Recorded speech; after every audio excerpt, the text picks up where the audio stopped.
All right, we're going to turn now to South Carolina, Columbia, in fact, where a white police officer, he's now unemployed and could be facing charges for shooting an unarmed black man.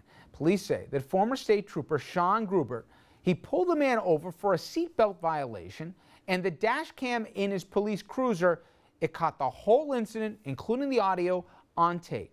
Take a listen. See your license, please. Get out of the car! Get out of the car! Get on the ground! I just got my license. You think you're my license? Why did you shoot me? Well, you dove head first back into your car.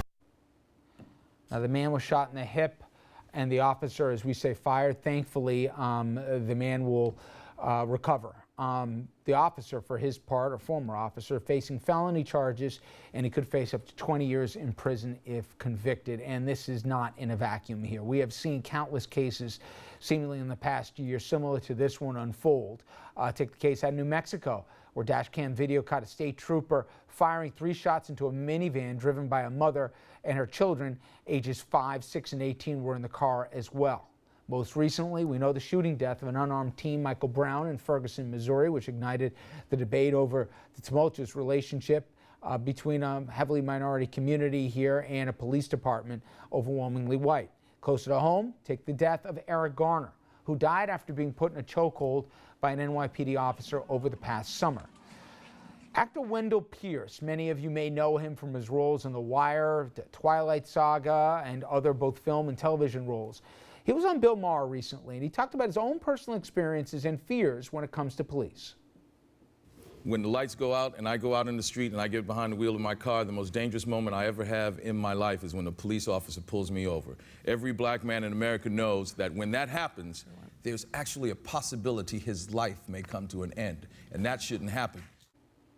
He talked about a specific incident by himself, Andrew, where he in New Orleans had his windows up, and when he went to go put the window down, he found a gun staring at him in the face. Yes, the officer was apparently had his gun drawn and was saying get out of the car, and he didn't hear him because he had the windows up and the air conditioning going. And he later explained to the officer, I couldn't have heard you. And he's expressed some regret about the officer. He thought maybe should have recognized that was a possibility.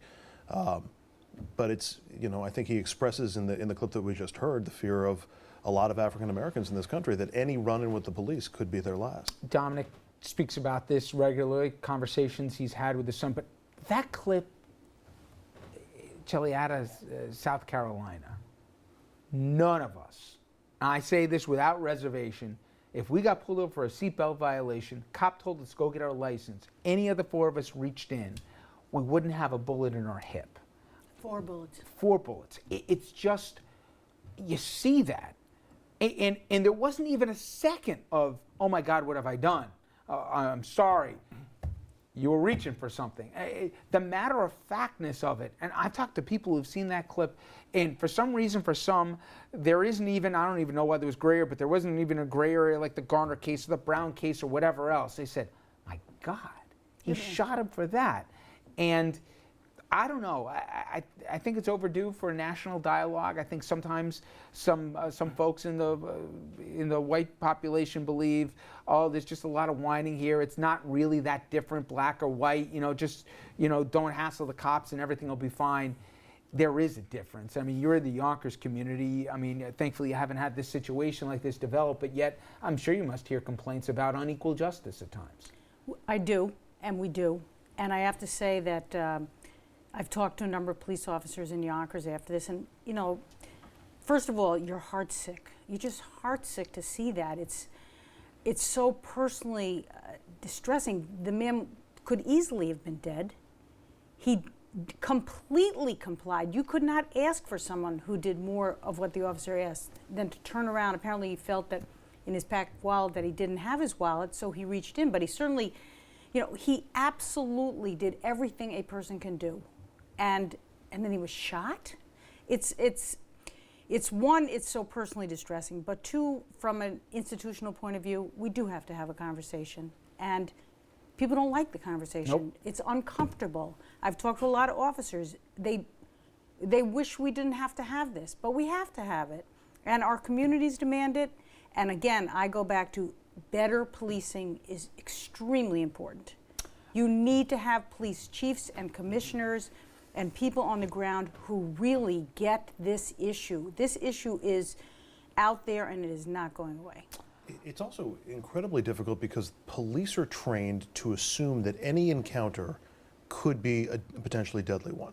They approach every encounter with a lot of fear and a lot of caution. And that allows for biases to enter into it, because if you're going to be more afraid if the suspect or the person that you're pulling over is of color, then that bias comes in. Well, I'm more afraid more quickly. The same is true for the person who's being stopped by the police as well. The person in that video was clearly afraid of the police officer too, and that fear, which is a bias of its own kind, whether it's justified or not, plays into how he acts as well. So you've got two parties to this thing, to every one of those incidents, that are afraid of each other and afraid of the possibilities. And I'm not sure how you fix that. I'll add another ingredient to that, pulling up 10, 20,000 feet, which is to say since 9/11, since constant wars for the past 14 years, especially for younger cops, and I say younger, I mean 35, 37 and under, who have had this for the past 14 years in their formative young adult life. We've been living as a society in a heightened sense of security. You know, you hear it all the time. You can't have orange alert and name only, and port security, and changes at the airports. Everybody's mentality has changed, but they feel that you're riding on the highways and a routine traffic stop is somehow elevated into the Wild West or Iraq or Afghanistan. And I really think this has permeated so many parts of our culture. It's violence overseas in a way coming home, exacerbated by racial tension and overgeneralizations and misinformation on both sides. But I think this is a piece of a larger conversation involving what's happening to this country and how they view just routine relationships. And and I'm sorry, because I was struck by what you said about the Wild West, because we've made it the Wild West to a certain degree also, because it's so easy to get a gun, and guns are so prevalent in our society. You don't know where the gun is. Is it in the well, the dash? police are always going to have guns. No, I understand that, but but the police fears of everybody that they're pulling over are elevated because there is a greater likelihood that somebody might have a gun in this day and age. Let's just not back off from the fact that race is Absolutely. a central figure here. And it used to be that you knew in a small police department who was a problem person. Just like, you know who's a problem in the office. They know who the problem people are, and the people who overreact and assume the worst every time, when a guy's getting his license. Now what troubles me is this guy was the police officer of the year. He's not a 25-year-old, a 21-year-old rookie. I'll go one better for you, Shelly, and it happens to be in your city. I know a bunch of guys who've gone into the police force in different cities. But this particular guy, a good friend of mine, I met him when he was in his early 20s. A few years ago, I go back, and I hadn't seen the guy for 5 years. Same barbecue kind of thing. To hear him talk about calling certain communities jungles, and he was a good guy. Now, here's my point. When he was 20-something years old, he never would have said this. He wouldn't have felt it. He wouldn't have thought about it. And he probably would have thought something awful about somebody who would have said it out loud. Yes. But there is this, and it's not obviously Yonkers. You can pick pretty much any major city, and maybe in a lot of other places, like a Ferguson, that this applies. There is this mentality of us and them that builds up. You're trained, you're with the blue team. If you're with the cops, and then in certain areas, whatever you do, you don't talk to the blue team.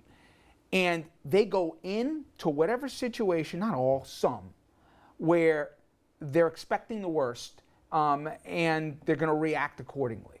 And I did double take when I've heard some of this, and I said, this guy wasn't an animal. No. But you hear him talk about it, and it's really obvious if you got pulled over or I got pulled over, we'd be treated a heck of a lot different than if somebody else did for the same car, same driver, same license, your seatbelt violation or whatever else.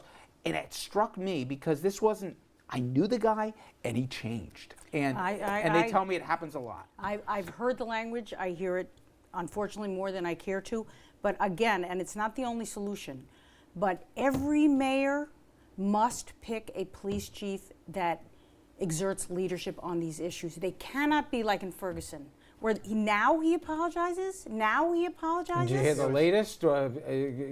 Called it a lynch mob. I mean, you can't make this up. But how about requiring cops to live in the community they police? How about putting quotas in terms of how diversified the police force is. I know that's a little draconian here, and I know it's not fair for every cop who can't afford, to pay the taxes in a certain area, but do you need to go that far to ensure we don't have? Well, This video is especially didn't see tragic in so much as he's laying on the floor. He said, "What'd you shoot me for? Right. Why did you shoot me?" And the guy didn't say sorry. He's like, hey, you reached. I mean, Awful. Everything about it is awful. But if he's alive, and we are going to have this conversation in this country. We are not going to be able to back away from it. And I know police officers are uncomfortable with it, and understandably so. And in the African American community, they feel like, I believe this is an opportunity to raise this issue. We're not going to back off of raising this issue. As you said, it's long overdue. When we come back here, we're going to talk some politics. And one of Mayor Bill de Blasio's top aides under fire tonight over her boyfriend here. And we're going to get into that, plus also get into some interesting races in our region. Stay with us, everybody. We'll be right back.